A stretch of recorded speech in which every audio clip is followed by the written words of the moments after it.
When my soul starts to bleed and you good weed, the future ain't hard to see with my LSD.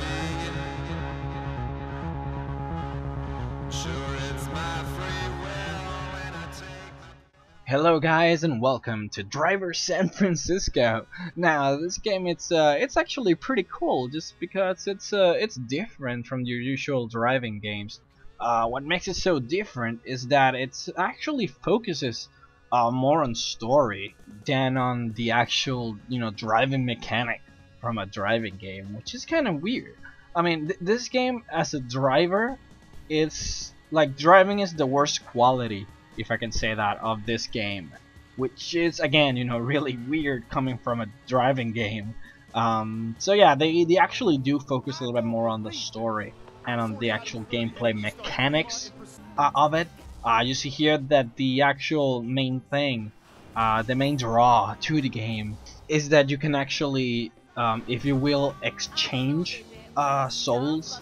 Sounds a little bit weird, but you can like exchange souls with other drivers in a way.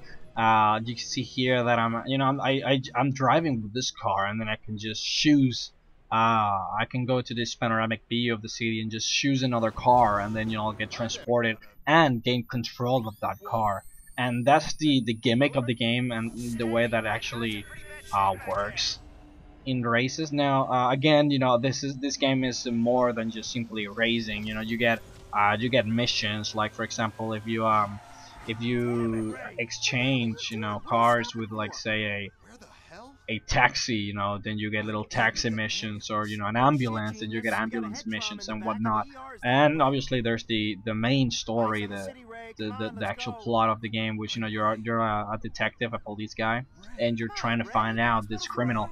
And you'll get into car chases and and little races here and there, and you can use your ability to actually help you out. You can actually transport your mind into other cars and then use those other cars to crash the guy you're chasing. I mean, there are many different things you can actually do with this power. And yeah, I'm not gonna go ahead and spoil any of the story.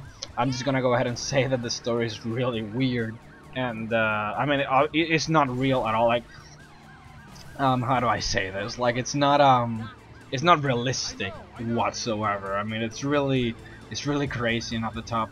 It's really wild, but yeah, I mean, it's a pretty cool game though, and I don't personally suggest, I mean, if to buy it. I mean, if you have a friend who has it, I just suggest trying it out just to, yeah, to give it a shot and see if you do like it. But if you're a fan of racing games, this is not the game for you.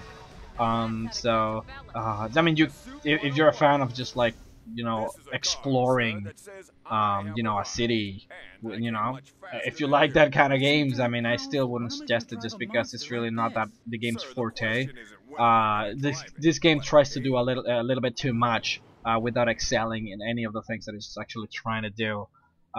So I find it actually hard to suggest it to a specific demographic, which is not a good position for a game. But still, it has a fun gimmick, and there's many things you can actually accomplish with that gimmick. And I gotta give it to it. Also has pretty decent graphics in terms of the way the faces of the characters are actually pretty well done, and the storyline is actually quite catchy and entertaining, so that's pretty cool. Yeah, but with that, just so you guys, I would give you just a little bit of a Driver San Francisco. But yeah, hope you guys enjoyed, and see you guys later. Regs out.